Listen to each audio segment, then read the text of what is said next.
Across the countryside in parts of North America, farmers still stumble upon something strange. Old fence posts leaning quietly in the dirt, weathered by a century of storms, snow, insects, and soil. Many of them were planted sometime in the late 1800s, and they're still solid today.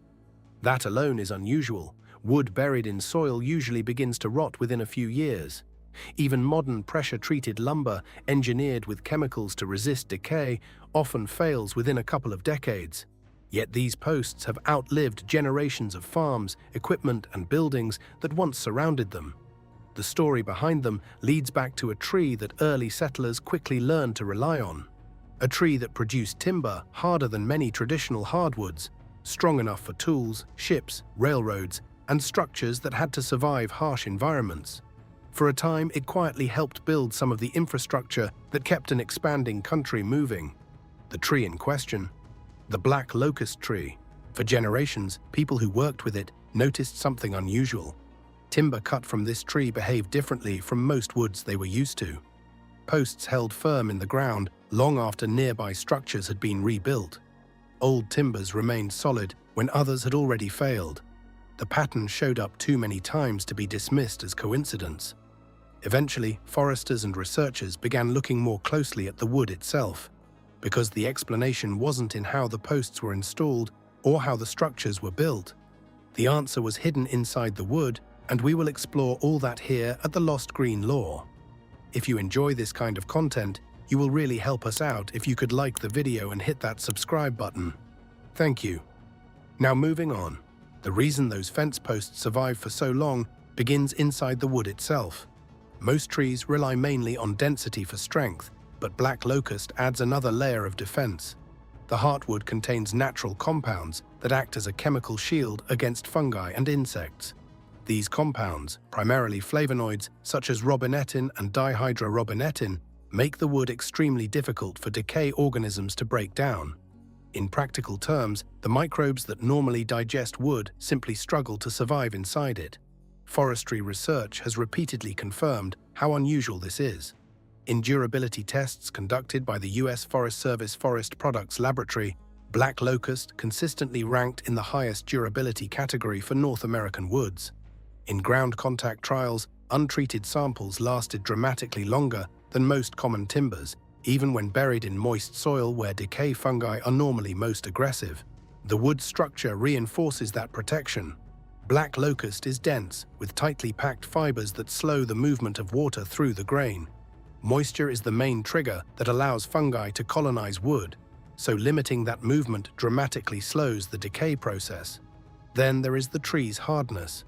On the Yankee hardness scale, black locust averages around 1,700 pounds force, placing it above many well-known hardwoods such as white oak. That density not only contributes to strength, it also makes the wood physically harder for insects to penetrate. In effect, the tree builds its own defense system long before the wood is ever cut. While most outdoor lumber relies on preservatives added in a factory, black locust produces those protective compounds naturally as it grows. And it even gets better. Most hardwoods that produce strong structural timber take decades to mature. Oaks, for example, often require 50 years or more before they reach sizes suitable for serious construction. Black locust operates on a different timeline. Under favorable conditions, it can grow rapidly in its early years and reach usable timber size within 2 to 3 decades. For a hardwood capable of producing dense, durable wood, that growth rate is unusually fast. The secret lies in how the tree interacts with the soil around it. Black locust belongs to a small group of hardwood species that form a partnership with nitrogen-fixing bacteria. These bacteria live in nodules on the tree's roots and convert atmospheric nitrogen into compounds plants can use for growth. Nitrogen is one of the most limiting nutrients in many soils, and crops or trees that cannot access enough of it struggle to thrive. Black locust solves that problem by generating its own supply. Studies have shown that the tree can add significant amounts of nitrogen to the surrounding soil each year. As leaves fall and roots cycle nutrients through the ground, nearby plants benefit from the enriched conditions. This ability makes black locust what ecologists call a pioneer species. Pioneer trees are often the first to colonize disturbed land. Areas cleared by storms, fire, agriculture, or construction. Their fast growth stabilizes soil, improves nutrient levels, and creates conditions that allow other plants to follow. In practice, that means black locust can thrive where many other trees struggle. Poor soils, abandoned fields, and eroded ground that would slow down most hardwoods can still support locust groves. And once people began working the land where these trees grew, they quickly discovered that the same resilience that helped black locust survive also made it incredibly useful. You see, long before modern lumber yards and standardized construction materials existed, people learned to rely on woods that could survive harsh conditions. Black locust quickly proved itself in that role. Farmers were among the first to notice its advantages. A fence post made from black locust could be driven directly into the ground and left there for decades without replacement. For communities building miles of fencing to contain livestock or protect crops, that durability mattered. Replacing posts every few years required constant labor and materials. A post that could last generations changed the equation. Its strength also made it valuable in transportation and early industry. The wood's hardness, measured at roughly 1,700 pounds-force on the Janka scale, allowed it to withstand heavy mechanical stress. Wagon hubs, tool handles, and agricultural equipment often relied on dense hardwoods that could tolerate repeated impact without splitting. Black locust performed well in those roles. Shipbuilders discovered another advantage. In wooden ship construction, large planks were often held together with tree nails, wooden pegs hammered through the hull's structure. When exposed to moisture, these pegs would swell slightly, tightening the joint and reinforcing the frame. Black locust, with its combination of density and rot resistance, proved especially effective for this purpose. The wood also appeared in early railroads and mining operations, where structural timbers had to survive moisture and pressure underground. In environments where iron fasteners corroded and softer woods decayed, black locust provided a durable alternative. By the early 19th century, the tree had gained a reputation as one of the most reliable hardwoods available in North America. It quietly supported farms, transportation networks, and tools used in everyday work. For a time, black locust wasn't a curiosity. It was simply one of the most practical materials people could find. But as construction and forestry began shifting toward large-scale industrial production, the very traits that made black locust useful started creating unexpected challenges. If black locust was so strong, so durable, and so widely used, the obvious question is why it never became a dominant lumber species in modern construction. The answer begins in the forest itself. Unlike plantation trees such as pine, black locust does not grow with the straight, uniform trunks that industrial lumber mills prefer. In natural stands, the trees often twist and bend as they compete for sunlight. Branches form low on the trunk, creating knots and irregular grain patterns in the wood. These characteristics make harvesting and milling more complicated. Another challenge comes from the tree's own biology.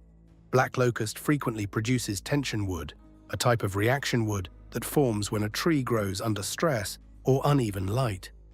Tension wood can cause boards to warp or twist as they dry, which complicates the process of producing straight dimensional lumber. The species also has a long-standing relationship with an insect called the locust borer, Megacillin robiniae. The beetle's larvae tunnel through the wood, sometimes weakening sections of the trunk. While the damage rarely affects the outer durability of finished posts or heavy timbers, it makes large logs less predictable for industrial milling. For early farmers cutting posts or tool handles, these imperfections were manageable. They worked with the natural shapes of the wood. But modern lumber systems evolved around different priorities. Large sawmills are designed to process millions of straight, uniform logs quickly and efficiently. Plantation species such as southern pine fit that system perfectly. They grow tall, straight, and predictable, producing boards that meet standardized dimensions with minimal waste. Black locust, with its crooked trunks and irregular grain, never adapted to that industrial model. And once lumber production standardized around easier species, the tree that once solved so many problems quietly slipped out of the supply chain. By the early 20th century, the lumber industry faced a problem that had followed builders for centuries. Most wood exposed to weather and soil eventually rots. Fence posts, decking, utility poles, and railroad ties all deteriorate over time as fungi break down the fibers that hold wood together. For industries building large networks of infrastructure, that decay meant constant replacement. In the 1930s, a chemical solution began to change that equation. Scientists developed wood preservatives designed to penetrate lumber and protect it from fungi and insects. One of the most widely adopted treatments became chromated copper arsenate, or CCA, a mixture of chromium, copper, and arsenic compounds that could be forced deep into wood under pressure. The process worked well with softwoods such as southern yellow pine.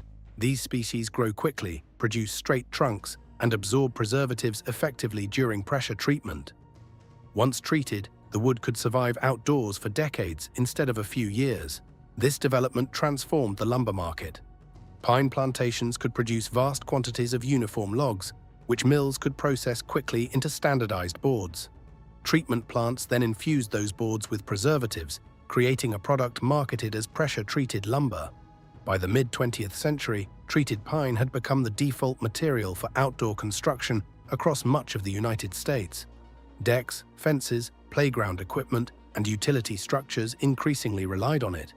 The system offered something industries value: consistency and scale. Millions of identical boards could move through sawmills and treatment plants in a predictable supply chain. Black locust, despite its natural durability, didn't fit that model. Its irregular trunks, slower supply chains, and scattered production made large-scale distribution difficult. So as treated lumber expanded across construction markets, the naturally rot-resistant tree that once solved the same problem began to fade from commercial lumber yards. But outside the systems that replaced it, the story of black locust was far from over. While black locust gradually faded from lumber yards in the United States, the story took a different turn elsewhere. Across parts of Europe, the tree did not disappear at all. In fact, it expanded. Hungary offers one of the clearest examples. Black locust was introduced there in the 18th century and adapted quickly to the country's soils and climate. Over time, it became one of the most widely planted tree species in the region.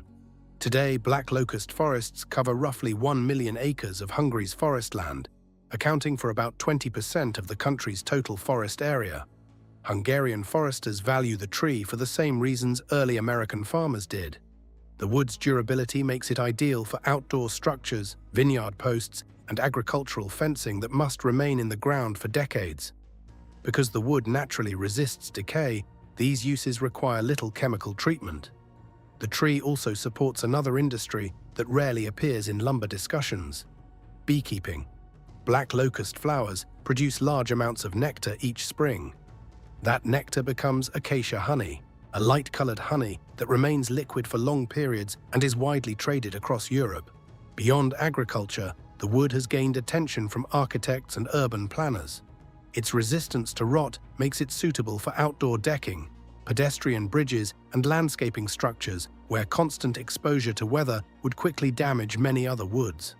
In several European cities, designers now specify black locust for parks and public spaces specifically because it can survive outdoors without chemical preservatives.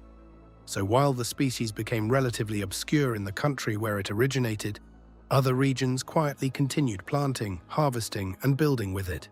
Quite interesting, right? Anyway, how many other materials like this do you think are still growing quietly around us, waiting to be rediscovered? Share your thoughts in the comments section below, leave a like, subscribe, and turn on the notification bell for more amazing videos like this one.